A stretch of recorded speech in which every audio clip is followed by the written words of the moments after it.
Hi everyone, నేను మీ Ganga Suresh Bandaru. DSC రిక్రూట్మెంట్లో 2025లో జరిగిన ఈ కూటమి ప్రభుత్వం, మరీ ముఖ్యంగా ఈ టీడీపీ పార్టీ, ఇంకా ముఖ్యంగా నారా లోకేష్ గారు ఆ శాఖ మంత్రిగా ఉంటూ కనీసం ఈ 2.5 సంవత్సరాల్లో జరిగిన ఒక డిఎస్సిని కూడా సరిగ్గా నిర్వహించిన డిఎస్సిలో అక్రమాలు చేస్తూ ఒక్కో పోస్ట్ని 10 లక్షల నుంచి 15 లక్షల రూపాయలకి అమ్మేసుకుని అడ్డదారిలో రిక్రూట్మెంట్ చేశారనే అనేక ఆధారాలు మనకు తెలుస్తూ ఉన్నాయి. ఇప్పటికైనా తప్పును ఒప్పుకునే ప్రజలను క్షమించమని అడిగి రాజీనామా చేయాల్సిన బాధ్యత కలిగిన నారా లోకేష్ గారు ఇప్పటికే ఇంకా కవర్ డ్రైవ్లు చేస్తూ ఏదో కవరింగ్ ఇస్తున్నారు. నిన్న ఆయన శాసనమండలిలో చెప్తూ డిఎస్సిలో ఫస్ట్ మెరిట్ వచ్చిన స్టూడెంట్ ఈ రిక్రూట్మెంట్కి రాలేదట, సర్టిఫికేట్ వెరిఫికేషన్కి రాలేదట, జాబ్ అడగడానికి రాలేదట. అసలు ఈ సమస్య బయటపడిందే అక్కడ కదా. గవర్నమెంట్లో అవుట్సోర్సింగ్గా వర్క్ చేస్తున్న నవీన్ అనే వ్యక్తి ఈ పేపర్ మెయిన్ అప్లోడ్ చేసే టీంలో ఉన్నాడు. తనకే మొదటి ర్యాంక్ వచ్చింది. పేపర్ లీక్ అవ్వడం వల్ల కదా తనకి ఆ ర్యాంక్ వచ్చింది. సో ఇది ఫైండ్ అవుట్ చేసిన ప్రభుత్వం అతనికి పోస్టింగ్ ఇవ్వకుండా అతను బ్లాక్ లిస్ట్ చేసింది. అతను కోర్టుకి వెళ్ళాడు, మెరిట్ వచ్చి నాకు జాబ్ ఇవ్వలేదని చెప్పి. అప్పుడే కదా ఈ ఇష్యూ మొత్తం బయటకు వచ్చి అంత ప్రపంచానికి తెలిసింది.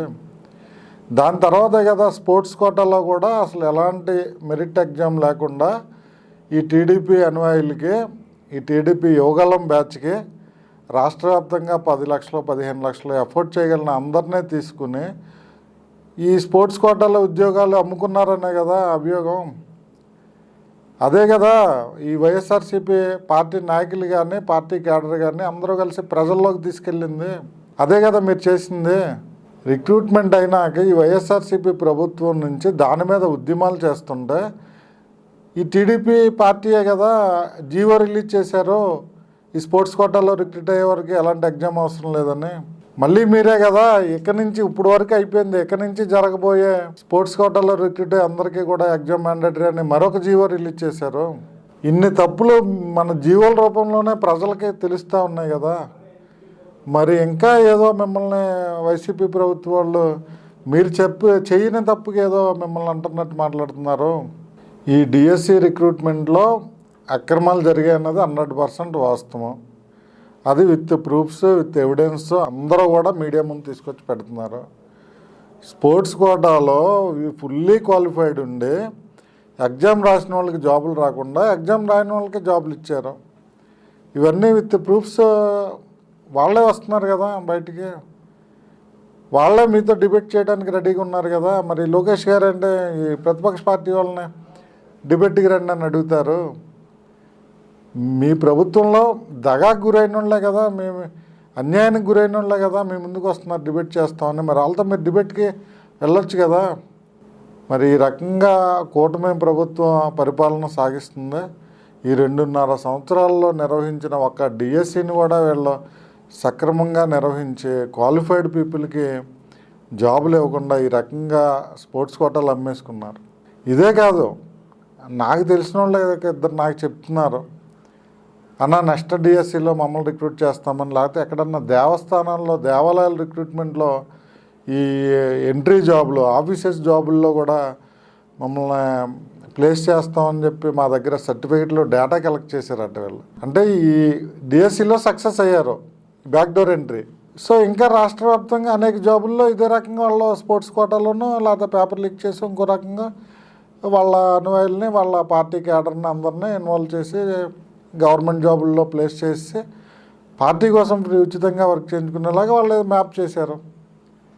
ఈ డిఎస్సితో ఇది బయటపడింది కాబట్టి ఫర్దర్ రిక్రూట్మెంట్లే ఇలాంటి జరిగే అవకాశం కొంచెం తక్కువ ఉండొచ్చు, లేకపోతే జరగకపోవచ్చు. స్వయంగా నాతో 2 స్నేహితులు షేర్ చేశారు. వైఎస్ఆర్సీపీ పార్టీ వాళ్ళు ఈ ఇష్యూని ప్రజల్లోకి బలంగా తీసుకెళ్లారు. జరిగిన అన్యాయాన్ని ప్రజలకు వివరించడంలో వాళ్ళు సక్సెస్ అయ్యారు. ఇంకా జరగాల్సిందల్లా ఈ కేంద్ర ప్రభుత్వంలో ఎలాగైతే నీట్ పేపర్ లీక్ అయిందని చెప్పి ఆ మంత్రిత్వ శాఖ నుంచి రాజీనామా చేశారో సేమ్ అలాగే నారా లోకేష్ గారు కూడా ప్రజలకు క్షమాపణ చెప్పి జరిగిన ఈ అక్రమ రిక్రూట్మెంట్కి ప్రజలకు క్షమాపణ చెప్పి ఆయన శాఖలకు రాజీనామా చేయాల్సిన అవసరం ఉంది. అదే ప్రజలందరి డిమాండ్. లేకపోతే వచ్చే ఎన్నికల్లో దీని విలువ మీకు ప్రజలే చూపిస్తారు, ప్రజలే మీకు బుద్ధి చెప్తారు. అలాగే ఈ నర్సాపురం నుంచి ఒక వ్యక్తి మాట్లాడటం చూశాను. వీళ్ళు ఏంటంటే ఎగదోశారు వైఎస్ఆర్సీపీ ప్రభుత్వం మీదకి. రిక్రూట్ అయిన వాళ్ళు ఉన్నారు కదా, ఒక 500 నుంచి 1000 మంది అప్రాక్స్గా మనకి వీళ్ళు రిక్రూట్ చేశారనుకోండి బ్యాక్డోర్ ఎంట్రీ ద్వారా. మిగిలిన సజావుగా వచ్చిన ఎంప్లాయీస్ను కూడా పార్టీ మీదకి ఎగదోసే ప్రయత్నం చేశారు. దాంట్లో ఒక వ్యక్తి మాట్లాడుతూ, నేను వైఎస్ జగన్ గారి అభిమానిని, ఆయన పార్టీతో తిరిగాను, ఇన్ని సంవత్సరాలు పనిచేశాను, నాకు ఇప్పుడు ఉద్యోగం టీడీపీ గవర్నమెంట్లో వచ్చిందని మాట్లాడుతున్నారు. బ్రదర్, నేను మీకు చెప్పదలుచుకున్నాను, మీరు ఈ వీడియో ఏదో రకంగా మీకు షేర్ అవుతుందని నేను ఆశిస్తున్నాను. జగన్మోహన్ రెడ్డి గారు కానీ ఆ పార్టీ గారు కానీ జగన్మోహన్ రెడ్డి గారు కానీ ఆ పార్టీ కానీ ఒక వ్యక్తి కోసమో కుటుంబం కోసమో పనిచేయరు. రాష్ట్ర ప్రజా శ్రేయస్సు కోసమే వాళ్ళు పనిచేస్తారు. మేమందరం పనిచేస్తాం. అక్కడ మీలాంటి రిక్రూట్మెంట్ జెన్యున్గా జరిగిన వాళ్ళ గురించి ఏ పార్టీ కార్యకర్త, ఏ పార్టీ నాయకుడు మాట్లాడలేదు.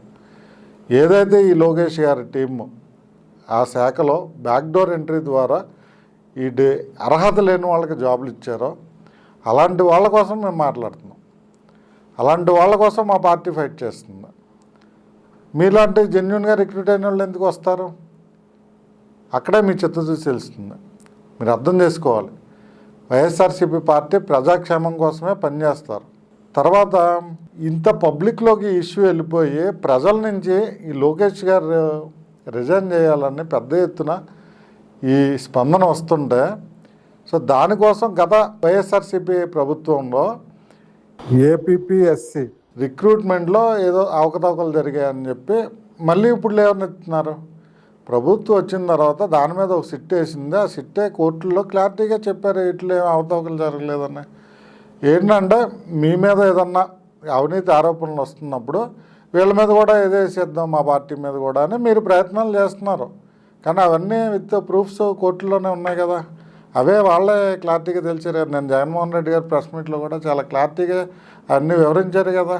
మళ్ళీ దానికి ఏదో ఆయన తడబడుతూ డిఎస్సి అనే ప్రభుత్వ ప్రజెంట్ రిక్రూట్ చేసిన డిఎస్సికి గత ప్రభుత్వంలో రిక్రూట్ చేసిన ఏపీఎస్ఎస్సికి లింక్ చేస్తున్నారని ఆ రెండు కరెక్ట్ కాదు లింక్ చేయడం అనేది చెప్పే క్రమంలో మాట తడబడింది. దానికి రెండు ఒకటే అని ముఖ్యమంత్రి గారు ఇలా అనుకుంటారు, గత ముఖ్యమంత్రి గారు అని మీరు ట్రోల్ చేస్తున్నారు. అంటే ఆయన 2 గంటల పాటు మిమ్మల్ని ఫుల్గా రోస్ట్ చేస్తే ఆయన అడిగిన ప్రశ్నలకు కానీ ప్రజలకు వివరించినట్లు కానీ మీ దగ్గర సమాధానాలు లేక చిన్న పదాన్ని పట్టుకుని మీరు ట్రోల్ చేసుకుంటున్నారు. ప్రజలు అందరూ చూస్తున్నారు. ఆయన ప్రెస్ మీట్లు ప్రజలకి అద్భుతంగా రీచ్ అవుతున్నాయి. సో ప్రజలన్నీ గమనిస్తున్నారు. గత ప్రభుత్వం ఎలా రూల్ చేసిందో ఇప్పుడు ప్రభుత్వం ఎలా ఉందో అన్నీ కంపేర్ చేసుకుంటున్నారు.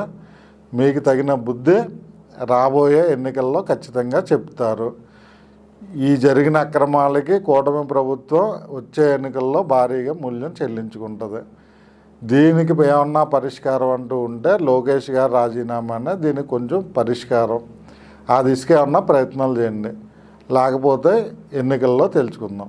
జగన్మోహన్ రెడ్డి గారు చాలా క్లారిటీగా చెప్తున్నారు, మీ ప్రభుత్వంలో డిఎస్సి రిక్రూట్మెంట్లో అవకతవకలు జరిగాయి, దీని మీద సిబిఐ ఎంక్వైరీకి ఇవ్వండి అని పార్టీ కేడర్ మొత్తం ఉద్యమాలు చేస్తున్నారు. మా అధ్యక్షుడు జగన్మోహన్ రెడ్డి గారి సూచనల మేరకు మీరు దాని మీద సిబిఐ ఎంక్వైరీ చేయకుండా మీరు కూడా ఇంకొక అవినీతి ఆరోపణలు చేసే ప్రయత్నమే చేస్తున్నారు ఏపీఎస్ఎస్సి అంటూ. సో ఆయన క్లారిటీగా అడుగుతున్నారు కదా, దాని మీద దీని మీద డిఎస్సి మీద ఏపీఎస్సి ఈ 2 రిక్రూట్మెంట్ల మీద సిబిఐ ఎంక్వైరీ అడగమంటున్నారు. అధికారంలో ఉందో మీరే కదా, డబుల్ ఇంజిన్ కదా, మీరు చెప్తే ఏదైనా జరిగే ప్రభుత్వం అని చెప్తున్నారు కదా. మరి సిబిఐ ఎంక్వైరీకి మీరు రండి, సిబిఐ ఎంక్వైరీ చేయించండి, నిజాలు ప్రజలకు తెలియచేయండి. అదే కదా పార్టీ కోరుకుంటుంది. మరి రెండిట్లకి మా పార్టీ అధ్యక్షులు జగన్మోహన్ రెడ్డి గారు ఛాలెంజ్ చేస్తుంటే మీరు పారిపోయి ట్విట్టర్ లోకేష్ గారు, ఇన్స్టా లోకేష్ గారు వాటిల్లో పోస్టులు పెట్టుకుంటూ ఏదో డమ్మీ ఛాలెంజ్లు చేస్తున్నారు. మా పార్టీ నుంచి చాలా క్లారిటీగా ఉంది, అటు డిఎస్సి మీద కానీ ఇటు ఏపీఎస్ఎస్సి రిక్రూట్మెంట్ కాదు, రెండిట్ల మీద సిబిఐ ఎంక్వైరీ అండి. 2 ప్రజల ముందు ఉంచున్నారు. మీరు కదా దాన్ని ఛాలెంజ్ యాక్సెప్ట్ చేసి ముందుకు తీసుకెళ్లాల్సిందే. మీరు కదా దీన్ని అక్రమాలను తేల్చాల్సిందే. ఏమీ చేయకుండా పారిపోయి దద్దమ్మల్లాగా ఎవరు ప్రజలు ఏమనుకుంటే మాకెందుకులే అని పారిపోయింది మీరు, లోకేష్ గారు. ఆ పార్టీ మీరే ఛాలెంజ్లు చేసేదని అడుగుతున్నాం లోకేష్ గారిని ఈ సందర్భంగా. Thank you.